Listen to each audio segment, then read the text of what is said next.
Bakit kaunti na lang yun? Sabing 3 hours. Ano yun? Yung Graham. Ay, yung Graham? Oo. Kinain ko na. 3 hours pa man. Masarap? Oo. Hello everyone, this is Ma'am Wena and welcome back to my channel. At ngayon nga po ay gagawa tayo ng Graham. Dahil summer na po ngayon, naisipan po namin ni Ate Rena na gumawa ng Graham. Nandito nga po pala si Ate Rena sa bahay, kakauwi lang po nila galing sa Bataan. Nakikita nyo naman po na may mga nire-ready na po akong mga ingredients. Meron po tayong Graham, meron pong all-purpose cream at meron din pong condensed at fruit cocktail. At nahirapan nga po akong magbukas ng dilata na fruit cocktail. Sa totoo lang po, hindi po talaga ako mahilig sa mga matatamis na pagkain. Pinilit lang po talaga akong pagawain niya ni Ate Rena. At maglagay na nga po tayo ng 2 kutsarang unflavored na gelatin. At lalagyan po natin ng hot water. Syempre, nakaredy po ang ating hot water sa baso. Habang nilalagay ko ang mainit na tubig, kailangan pong i-mix ng i-mix para po hindi magbuo-buo. I-mix lang po natin ng i-mix hanggang sa maramdaman po natin na maging sticky po ito. Hindi na po natin kailangan pakuluan yung gulaman. Kalahating basong water lang po ay okay na. Madali lang pong tumigas itong gulaman kaya i-ready na po natin ang iba pang mga sangkap. Ilagay na po natin ang all-purpose cream. 2 all-purpose cream nga po ang ginamit ko dyan para creamy na creamy ang ating gagawing Graham. Matutuwa nga po si Kalingap Alvin dahil gusto niya po ang mga ganitong dessert. Ilagay na din po natin ang isang latang Alaska Condensed pampatamis.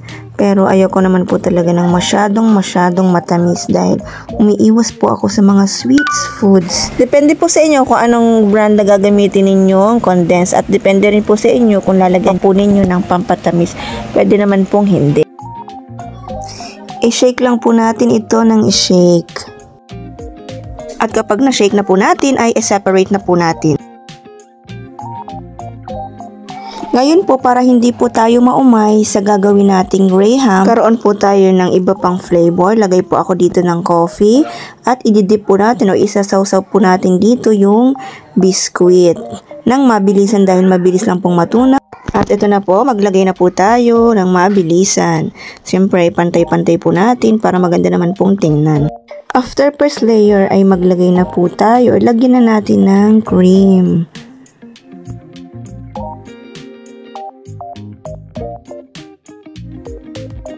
Pakalagay na natin ng cream, ilagyan na po natin ng fruit cocktail. Syempre para mas tipid, niliit-liitan po natin para dumami. Yung sakto lang po para matabunan ang ating first layer.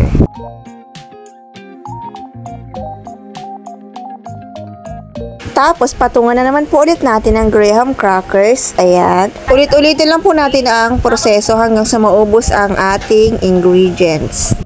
Masarap po itong Graham na ito. Dahil summer na po ngayon, pwede din po kayong gumawa. Gayahin nyo po yung ginawa kong katulad nito. At habang patapos na po akong gumawa, tawa ng tawa po ako dahil sa pinagkikwentuhan po namin ni ate.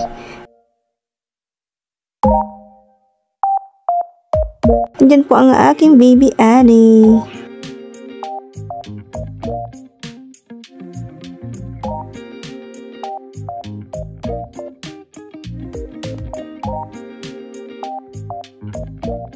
Saidin or simutin po natin ang ating ginawang cream para walang sayang. At itoppings na po natin ang ating hinawa-hiwang maliliit na mangga.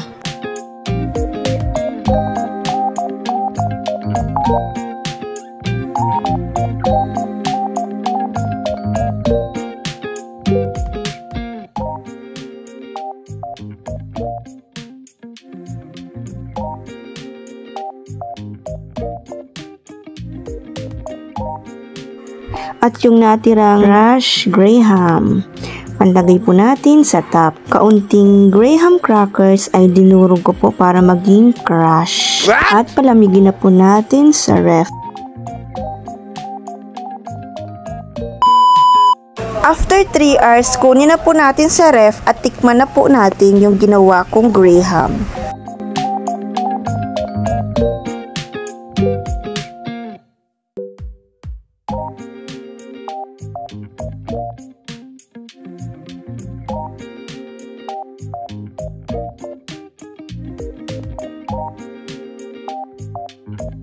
to. Kaunti na lang, B. Ay nako, si Kalingap Alvin, ang dami na palang nakain. Ito.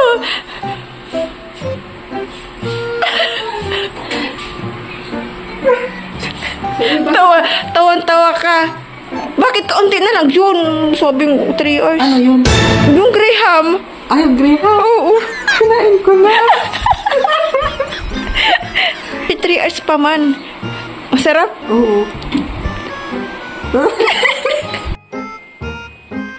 Nasarapan po si Kalingap Alvin. Punta tayo mamayang bagasbas. Kalahati na lang baga ito, B. Oy, kabil. Thank you for watching my vlog. God bless po.